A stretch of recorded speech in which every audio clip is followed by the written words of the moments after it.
Saludo con mucho gusto al doctor José Ramón Cosío, ministro en retiro de la Suprema Corte de Justicia. Doctor Cosío, buenos días. Hola Manuel, ¿cómo estás? Muy buenos días.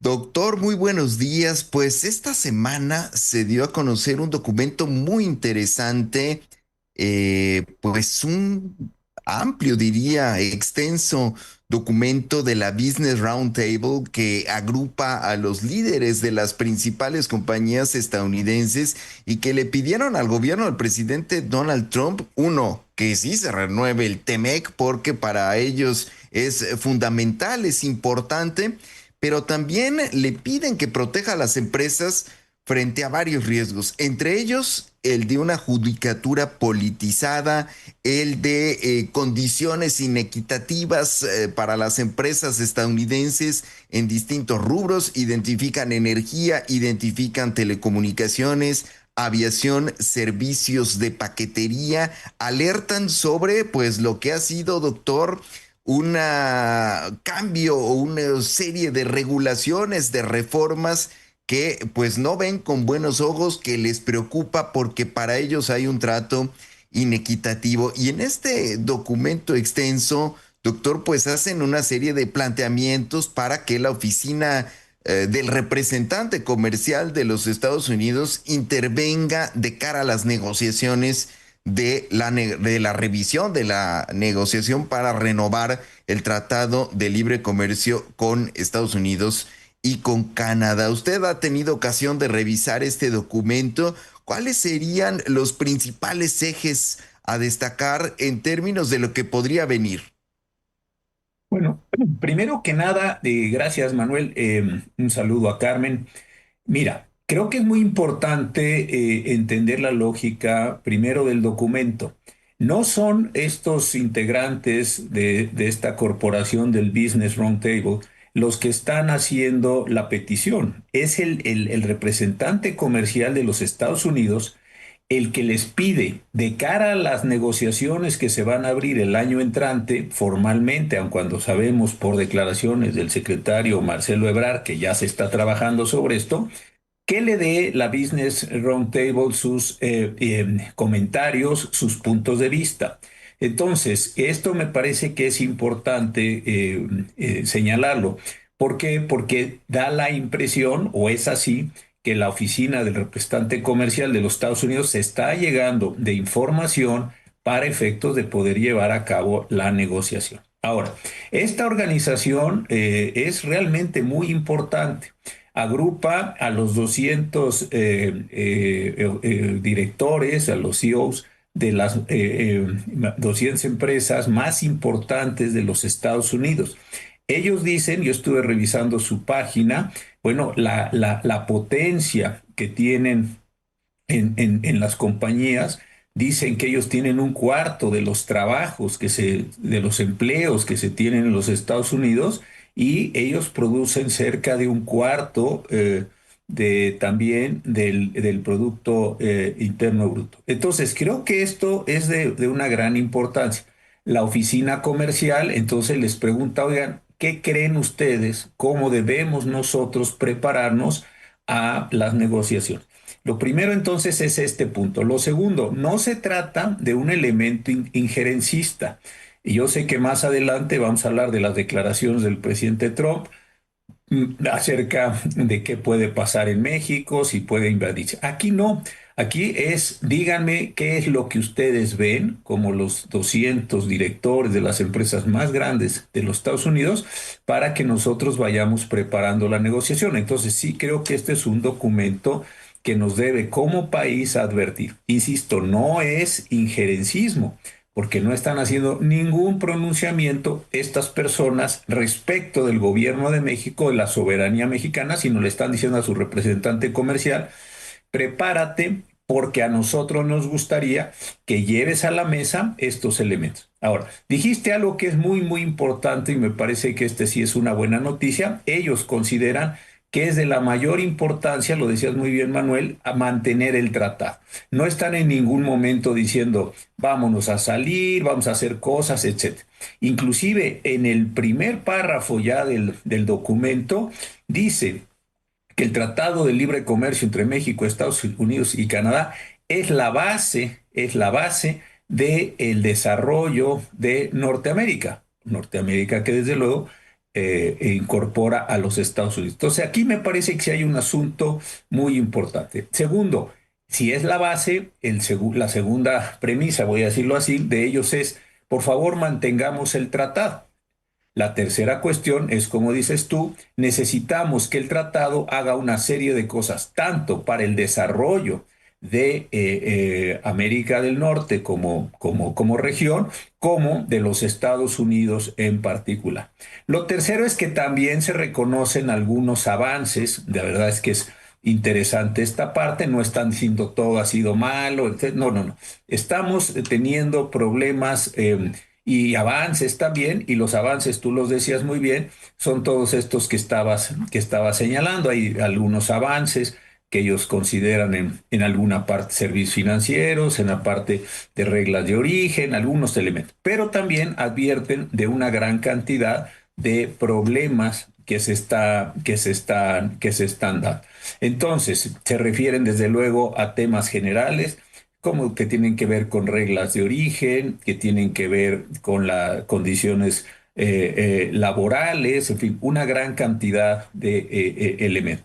También la necesidad de que México disminuya, un tema que hemos tratado en varias ocasiones con Carmen, todo lo que se refiere a las barreras comerciales no arancelarias. Este es un tema que te acordarás tú, que ya se había dado en una serie de discusiones cuando vino el secretario Rubio a ver a la presidenta Sheinbaum. Por un lado dijo, y vamos a modificar las barreras comerciales, lo cual es muy duro para un país porque esto está significando que en la negociación le van a pedir a México que una serie de decisiones de carácter soberano para proteger ciertos productos, para proteger ciertas regiones, para proteger ciertos servicios, pues sean disminuidos. Y ahí México, si acepta estos elementos en la negociación, pues se verá obligado a quitar sus regulaciones.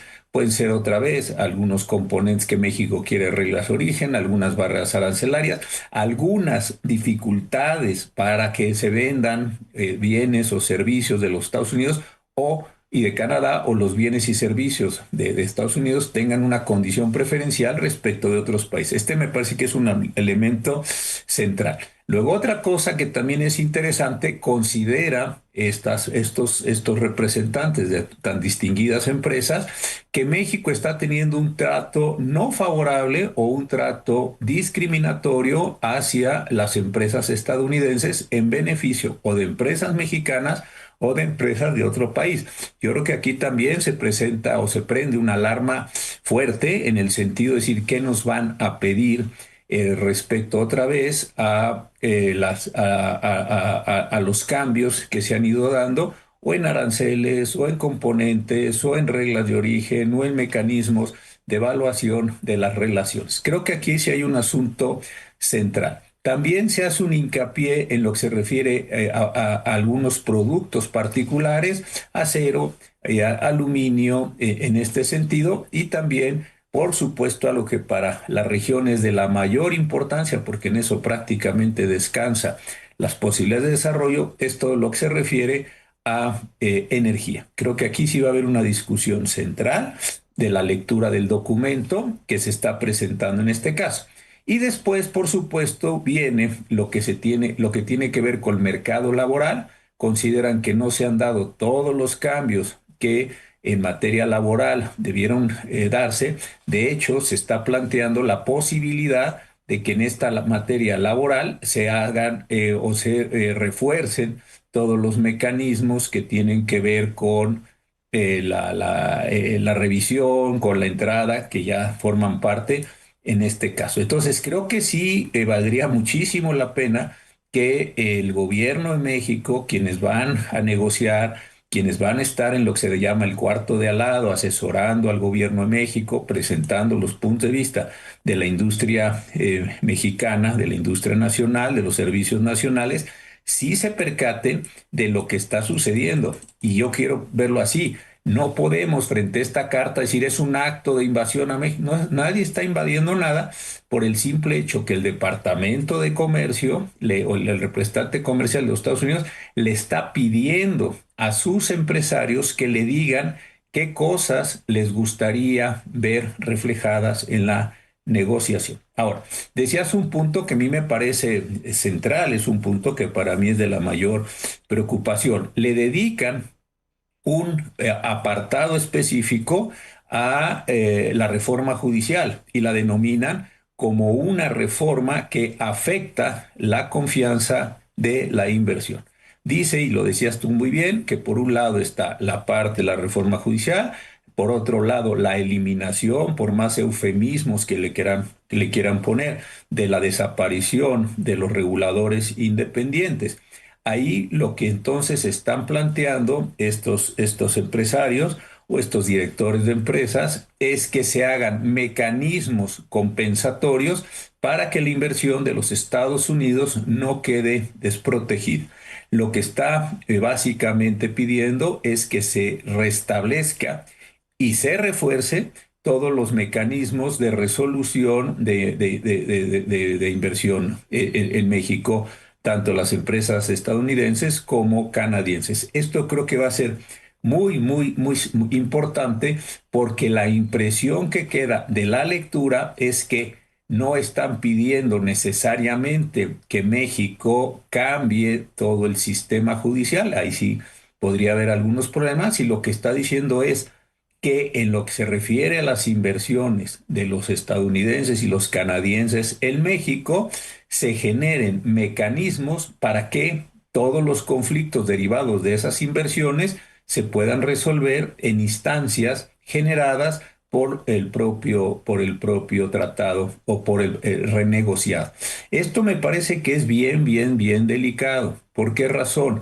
Porque nos podríamos encontrar con, insisto, esta apertura, este desarrollo, este restablecimiento de los mecanismos de resolución de disputas, y México se podría ver en la muy dura necesidad de decir todo lo que se refiere o mucho de lo que se refiere a inversión extranjera de los socios comerciales de este tratado, no de otros tratados comerciales, de este tratado, se va a resolver mediante los mecanismos del propio tratado y no de los tribunales mexicanos, simple y sencillamente, y eso sí lo dicen, porque no confiamos en los tribunales mexicanos, porque los tribunales mexicanos han perdido autonomía, han perdido independencia y están sometidos a un conjunto de factores políticos.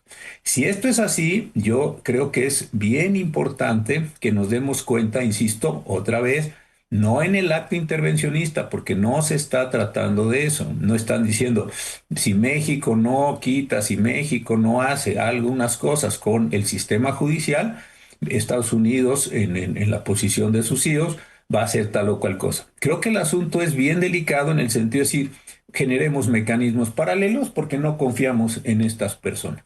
Y ahí sí México se puede encontrar no por un acto de intervención directa, pero sí por un efecto indirecto con que sus tribunales no están resolviendo casos que tienen que ver con actuaciones de particulares mexicanos respecto de inversionistas estadounidenses o canadienses, o mucho más complejamente con actos de autoridades mexicanas que están resolviéndose o mediante mecanismos de disputa en el ámbito de este tratado comercial. Creo que esto sí es bien delicado y valdría mucho la pena que también se viera cómo después de tan malhadada reforma, de tan atropellada reforma, llena de tantas cosas, que se pudiera ver cómo se restablece la confianza en los inversionistas. Insisto, no porque México, y esto quiero ser muy enfático, no porque México se esté subordinando al capital extranjero, sino porque si México se va a mantener en una relación comercial con Estados Unidos y Canadá, entonces México va a perder las decisiones soberanas de sus tribunales respecto de esas inversiones. Creo que este es el efecto neto y esto no se suele decir, porque cuando aparecen esas cartas, entonces empezamos el intervencionismo. No, yo lo que estoy diciendo es una cosa completamente distinta. La reforma fue tan mal hecha, tan mal planeada, tan mal ejecutada, tan ideologizada, que lo único que hizo es que las inversiones, los inversionistas extranjeros quieran tener sus propios mecanismos de resolución. Alguien puede decir, pues es un acto soberano, perfecto, entonces lo que eso va a producir es que o México se sale del tratado para que sería suicida, desde luego, para efectos de poder mantener esa soberanía jurisdiccional, o México hace cambios internos para poder mantener una soberanía jurisdiccional, o si al mismo tiempo quiere mantener la reforma y quedarse en el tratado, pues deberá entender que va a tener una pérdida de soberanía jurisdiccional, porque esos conflictos se van a resolver mediante mecanismos de arbitraje, de inversión, en los que el Estado mexicano tiene una participación en cuanto generó el tratado, en cuanto lo firmó, etcétera, tiene una participación en la forma de constitución de los mecanismos, pero esos mecanismos no se tomarán por tribunales mexicanos. Y esto, insisto, no es un acto de intervencionismo, como sí hay otros que son muy deplorables. ¿Por qué? Porque esto es parte de una negociación comercial. Yo este es el contexto que le estoy dando a la carta. Ahora, fijémonos, esta carta está fechada el último día de octubre. Quiere esto decir, como es bastante evidente, que el representante comercial de los Estados Unidos, así como esta tan importante grupo empresarial y un grupo de lobby sin duda muy importante, debe estar recopilando la información, debe estar haciendo todos los preparativos, así como está oyendo esto, supongo yo que están oyendo a sindicatos, están oyendo las distintas industrias, están oyendo un montón de personas con una diversidad de interés. Estamos en octubre. Formalmente las negociaciones empiezan en enero, es decir, llevan en los términos de preparación de la negociación formal, sentarse a la mesa, pues al menos 9 meses. No sé qué estemos haciendo los otros, no lo digo con ironía, ni con sarcasmo, ni como reproche, no sé qué estemos haciendo, si tenemos ya estas mismas condiciones, si estamos oyendo sindicatos, empresarios, colegios profesionales, etcétera, etcétera, etcétera, para preparar todas estas condiciones del tratado. Pero una vez más, ellos sí lo están preparando con mecanismos estructurales muy fuertes, mi estimado Manuel.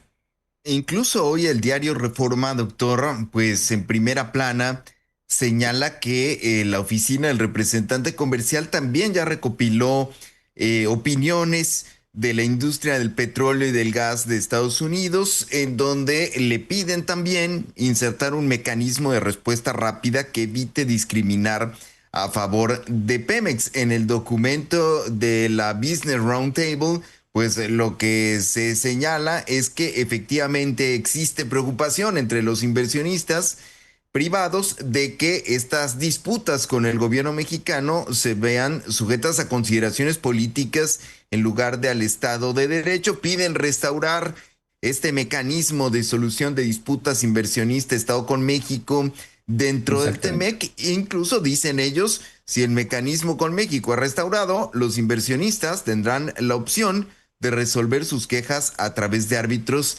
independientes. Incluso van más allá, doctor. Dicen, la mera existencia del mecanismo posiblemente hará reflexionar a aquellas figuras políticas que estén con expropiación o presionando a los tribunales para que cedan a los caprichos políticos. Es decir, que también lo ven como un elemento disuasorio este mecanismo, no nada más que en los hechos actúe como un árbitro independiente, sino también como un mecanismo de disuasión. ¿Vería usted que si se restauran este tipo de mecanismos o se fortalecen dentro del tratado, México en el andamiaje actual legislativo que tenemos en torno al Poder Judicial se vería sometido a una serie a una cascada, llamémosle, de arbitrajes internacionales, pues como ya existen mecanismos como, por ejemplo, con el caso del maíz, ahora pues llevado a un montón de rubros? ¿Usted ve ese riesgo?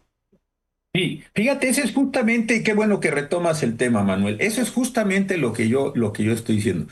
Porque no, México no puede obtener todo, insisto. Y quiero partir de la posición soberana de México. México puede decir, yo voy a mantener mi sistema judicial como está diseñado en la Constitución, las leyes y como están actuando los jueces electos. Perfecto. México puede decir, al mismo tiempo, quiero mantener el tratado comercial con Estados Unidos y Canadá y tener estas dos cosas. Entonces, ¿puede mantener las dos cosas soberanamente? Sí. Pero en la negociación le pueden contestar, y eso es lo que está diciendo la carta, no es que a mí se me haya ocurrido, es simplemente la lectura de la carta y es lo que tú muy bien acabas de sintetizar. Muy bien, ¿quieres que sigamos en el tratado? Sí. ¿Quieres mantener tu reforma judicial y tus jueces? Sí, perfecto. Entonces vamos a generar unos mecanismos para que los conflictos comerciales que tengamos entre tú y yo, estoy parafraseándolo así, se resuelvan por instancias que no son tus jueces. ¿Por qué? Porque no confío en tus jueces. ¿Por qué? Porque han perdido independencia, porque fueron electos mediante acordeones, porque se dieron una bola de mañas allí, tanto por el INE como por el Tribunal Electoral, por estos tres integrantes, etcétera. Todo eso va a decir, perfecto. Entonces, ¿quieres tratado? Sí. ¿Quieres mantener poder judicial? Sí. Entonces generamos una tercera vía. Y ahí lo peligroso de esa vía, o lo curioso de esa vía, es que México está perdiendo, tanto que le gustan repetir esto a las autoridades actuales, está perdiendo soberanía jurisdiccional. ¿Por qué? Porque está sometiendo las disputas respecto de las decisiones del Estado mexicano a un panel de árbitros que se fundan y que están establecidos mediante el tratado. Esto ni es excepcional, esto ni es la primera vez que pasa en la historia de la humanidad, nada de esto es así. Simple y sencillamente lo que están prácticamente diciendo, todo problema que se dé con la inversión estadounidense o canadiense en México, lo vamos a resolver fuera de México mediante mecanismos en los que la soberanía mexicana, salvo el momento en que la delegó y salvo el momento en que la creó, la concesionó, como queramos decirle, participó. Después te aguantas al lado. Ahora, entrar este camino de los arbitrajes de inversión, como se denomina, digámoslo así, como concepto general para abreviar el problema, es un camino complejo. ¿Por qué? Porque son unas reglas que no son establecidas en alguna medida o en buena medida por las autoridades mexicanas. Son reglas sobre paneles arbitrales que se tienen que resolver en otros lugares con otras reglas y se resuelven bajo criterios estrictos de inversión. No criterios de soberanía nacional, no criterios sobre la grandeza de los países, nada de eso. Se resuelven con otra lógica. Entonces, México creo que al haber hecho una reforma judicial tan pésima, lo que provocó, déjame decirlo así, es una migración de su litigiosidad respecto del Estado, no de los particulares que de común acuerdo se ponen en una cláusula para ir a un arbitraje, sino que México está diciendo muy bien, dado que no confío, no confías en mí, yo acepto que esos conflictos los lleves afuera. Ahora, estos arbitrajes, pues ya se sabe, estos no operan bajo una lógica del Estado soberano, estos arbitrajes operan bajo reglas estrictas de si satisfacieron o no las condiciones de inversión establecidas por México y si hay o no, el término otra vez lo uso en términos generales, hay muchos matices aquí, expropiaciones indirectas respecto de los activos que los inversionistas de otros países, aquí Estados Unidos y Canadá, trajeron a México bajo las reglas que el propio México quiso establecer. Este me parece que es el resultado neto. Ahora, ¿pueden empezar a darse casos de esta naturaleza? Sí. E inclusive hay una sentencia donde nos condenaron como Estado mexicano, una sentencia del caso Lyon, respecto de una minera canadiense, porque nos condenaron, no lo dijo así el laudo, pero lo voy a sintetizar así, por la pésima actuación de los tribunales mexicanos, federales y locales, la pésima actuación. A juicio de los árbitros consideraron que lo hecho por el panel de los, perdón, por los juzgadores mexicanos era tan malo, tan oprobioso, tan lleno de trampas, trucos, corrupciones, todo, que condenaron a México, porque ya se sabe que internacionalmente se condena al país, no a la autoridad concreta, condenaron a México por lo pésimo de las actuaciones que se dieron en el sistema de justicia. Entonces también nos podemos encontrar que no solo hay arbitrajes respecto en los mecanismos de TEMEC aceptados por México, no solo respecto de las inversiones concretas, sino también respecto de las actuaciones judiciales, inclusive judiciales, que favorecieron a las autoridades mexicanas o que favorecieron a algunos particulares por la corrupción o por el cohecho, por la extorsión, cualquiera que sea el mecanismo, que impidió a los inversionistas extranjeros, en este caso Estados Unidos y Canadá, que obtuvieran unas ganancias en este sentido o que tuvieran unas pérdidas por la actuación de las propias autoridades. Es decir, el asunto no es trivial, no es simplemente decir, bueno, pues se ponen cláusulas y lo que no les guste que lo reclamen allá. Démonos cuenta una vez más de lo que se pierde como soberanía. Y esto lo hemos platicado mucho, Manuel, tú lo sabes, con Carmen. Hablamos mucho de la soberanía, etcétera, sí, pero les mandamos en un primer paquete sin ninguna diligencia jurídica conforme a la Constitución a 29 personas. Los subimos a un avión y los mandamos. Y después les mandamos también a 26 personas que subimos a un avión. Algunos los sacaron de las cárceles, otros tenían suspensión. Y esto es un asunto gravísimo. Entonces, por un lado hay un discurso como la soberanía, sí, sí, pero por el otro lado se hacen cosas que me parece que sí son, en ese sentido concreto, muy oprobiosas de lo que está pasando en términos de la soberanía nacional. Y aquí hay un buen ejemplo.